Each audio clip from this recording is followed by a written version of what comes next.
మీకు ఇక్కడున్న అందరికీ పెద్దలకి ముఖ్యంగా ఉత్తరాంధ్రకి సంబంధించి కాబట్టి కేవలం మిమ్మల్ని దృష్టిలో పెట్టుకొని చెప్తా ఉన్నాం.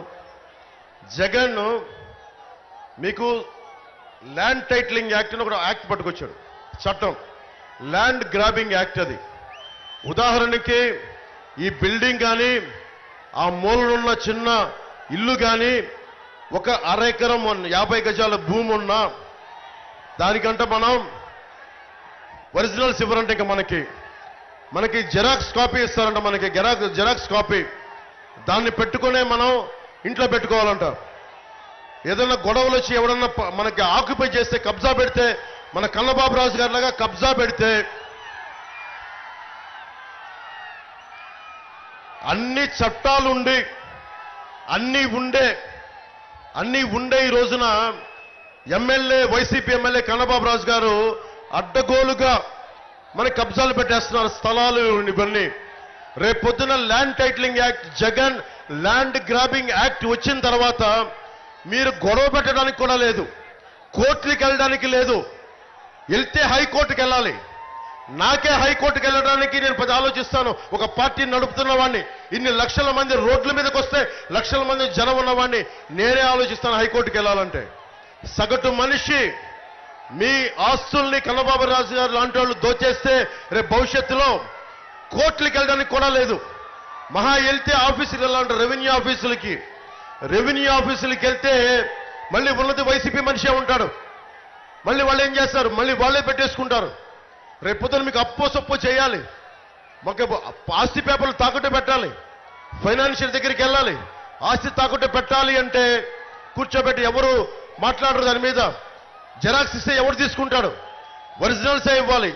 ఈ ఏపీ గవర్నమెంట్ ఒరిజినల్స్ ఇవ్వదంటే ఇప్పుడు ఇంకొకసారి ఎన్నుకుంటే వైసీపీ కన్నబాబు రాజు గారికి మీరు ఓటు వేసినా, జగన్కి ఓటేసినా మీ ఆస్తులన్నీ, మీ ఇళ్లన్నీ గాల్లో దీపం పెట్టినట్టే. చాలా చాలా జాగ్రత్త. వైసీపీ మద్దతుదారులు కూడా చెప్తా ఉన్నా, వైసీపీ ఎమ్మెల్యే పాపం వాలంటీర్ని కొట్టాడు, సొంత పార్టీ మనుషులనే కొట్టాడు. రేపొద్దున మీ ఆస్తులను దోచాడు ఎంత పని వాళ్ళకి. రేపొద్దున మేము అండగా ఉండాల్సి వస్తుంది. అలాంటి పరిస్థితులు లేకుండా నేను మంచిగా చెప్తున్నా, మర్యాదగా చెప్తా ఉన్నా, land titling act is not land titling act, it is Jagan's land grabbing act. మీ ఆస్తుల్ని దోచేయడానికి చట్టం తీసుకొస్తున్నాడు. మాట్లాడితే కేంద్రం తీసుకొచ్చింది అంటాడు. కేంద్రం చాలా ముసాయిదాలు ఇస్తుంది. ఈ చట్టాల రూపకల్పనకి మీ అభిప్రాయం అడుగుద్ది, ఇంప్లిమెంట్ చేయమని అడగల కేంద్ర ప్రభుత్వం. అందుకని దయచేసి మీ ఆస్తుల్ని పరిరక్షించుకోవడానికి మేము చేస్తున్న, కూటమి చేస్తుంది ఏంటంటే రాగానే ల్యాండ్ టైటిలింగ్ యాక్ట్ ని రద్దు చేస్తాం. ఆ మాట ఇచ్చాను, అదే దాన్ని మేము కూటమిలో మనకి మేనిఫెస్టోలో పెట్టాం.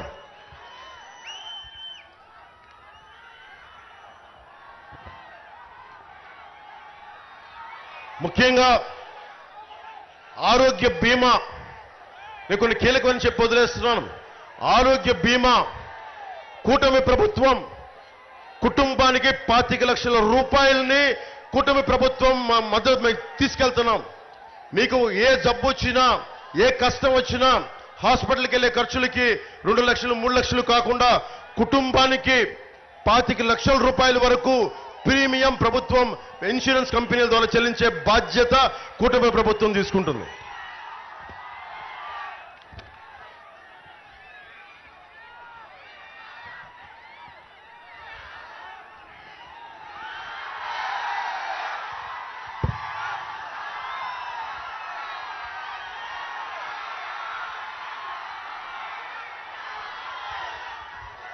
నేను ఎన్ని చెప్పినా, ఎన్ని మాటలు ఇచ్చినా కానీ మీరు ఒకటే నమ్మండి. మీరందరూ నన్ను నమ్ముతారు కదా, మీరు నమ్మే కదా నా దగ్గరికి వచ్చారు. ఈరోజు అడుగుతున్నా, నేను నా కోసం అడగట్లా ఓటు. నాకు మీరు 10 సంవత్సరాలు 2019లో భవన నిర్మాణ కార్మికులు వచ్చి, అన్నా మా కడుపు కాలిపోతుంది, చచ్చిపోతున్నామంటే నేను విశాఖలో వచ్చి భవన నిర్మాణ కార్మికుల సంక్షేమం కోసం నేను నిలబడ్డా. ఒక్కళ్ళు రాలేదు ఆ రోజున, అందరూ భయపడ్డారు. ఒక్క దమ్ము ధైర్యంతో నిలబడింది ఒక్క జన సైనికులు రోడ్ల మీదకి వచ్చారు. ఆ రోజున వీర మహిళలు రోడ్ల మీదకి వచ్చారు. జనసేన ఈ రాష్ట్రానికి వెన్నెముకలో ధైర్యం కూరి కూరి కూరి కూరి నింపింది. అదే కూటమికి బలం అయింది. అందుకని మీకు మాటిస్తున్నా, నేను ఈరోజు ఓటు అడుగుతున్నా, కూటమికి మద్దతు ఇవ్వమని అడుగుతున్నా. బాధ్యత నేను తీసుకుంటా. నేను పిఠాపురం నుంచి పోటీ చేస్తున్నా. నాకు నియోజకవర్గ ప్రజలు ఒకటే చెప్తున్నారు, అన్నదమ్ములు, అన్నా నేను 1,00,000 మెజారిటీతో గెలిపిస్తామని. మీకు ఎన్ని సమస్యలున్నా మీరు గుర్తుపెట్టుకోండి, ఒక్క పదవి లేకుండా, ఒక్క ఎమ్మెల్యే లేకుండా నేను దశాబ్దం మీకోసం ఒళ్ళు వంచి గుడ్డులా పనిచేశాను మీకోసం.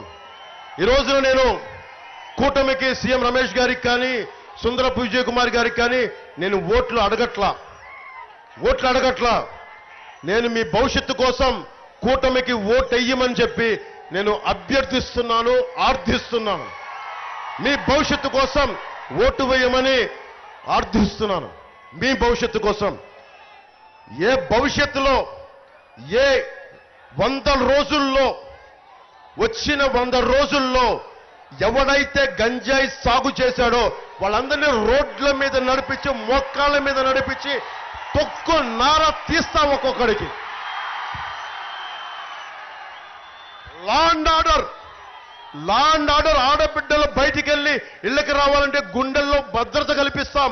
ఎవడన్నా సరే ఆడబిడ్డల వైపు కన్నెత్తి చూశారంటే తోలు తీసి కింద కూర్చోబెడతాం. జగన్లాగా మీకు ఉపాధి అవకాశాలు హామీ ఇవ్వట్లా. పని చేస్తాం. మళ్ళీ పని చేసే నేను మీ దగ్గరకు వచ్చి అప్పుడు దాకా నేను గనుక మీకు అండగా నిలబడకపోతే నేను రాజకీయంగా అస్త్ర సన్యాసం తీసుకుంటాను. నేను మీకు నిలబడతాం. కష్టం వస్తే చెప్తా, బాధ్యత పంచుకుంటా, ఇవన్నీ తెలియజేస్తాం. మనకి ఒకే ఒక అవకాశం. ఒక్కసారి అందరూ మేనిఫెస్టో చదవండి. మీరందరూ మేనిఫెస్టోలు చదవండి. వాట్సాప్లో ఉన్నాయి, పీడిఎఫ్ ఫార్మాట్లో ఉన్నాయి, టీవీలో వస్తున్నాయి, సోషల్ మీడియాలో వస్తున్నాయి. మీరు అన్నీ చదివి మీ బాధ్యతగా నేను చెప్పాల్సింది చెప్పాను. కరెక్ట్గా 11 రోజులు ఉంది. 11 రోజుల 12 రోజులు మీ భవిష్యత్తుని నిర్దేశించుకునే రోజు. ఒక్క ఛాన్స్ ఇచ్చారు జగన్కి, అయిపోయింది చాలు. ఒక్క ఛాన్స్ అడిగాడు, ఇచ్చేశాం. 60 రూపాయల మందుని రక్తం జలగలగా పీల్చి 200 రూపాయలు చేశాడు. ఇసుక నమ్మేశాడు 41,000 కోట్లకి. ఎవరిది కొండ? ఆ కనిపించే కొండ ఎవరిది? జగన్దా? ఆ కనిపించే కొండ ఎవరిది? కన్నబాబు రాజు గారిదా? ఎవరిది కొండ? మనది. గాలి, నీరు, నిప్పు, నేల అన్ని అందరికీ చెందినవి. మనందరిది. ఒకరిది కాదు, ఒక ఎమ్మెల్యేది కాదు, ఒక ముఖ్యమంత్రిది కాదు, మనందరిది. మన హక్కు. ఎవరు అన్యాయం చేస్తాడు? మనది.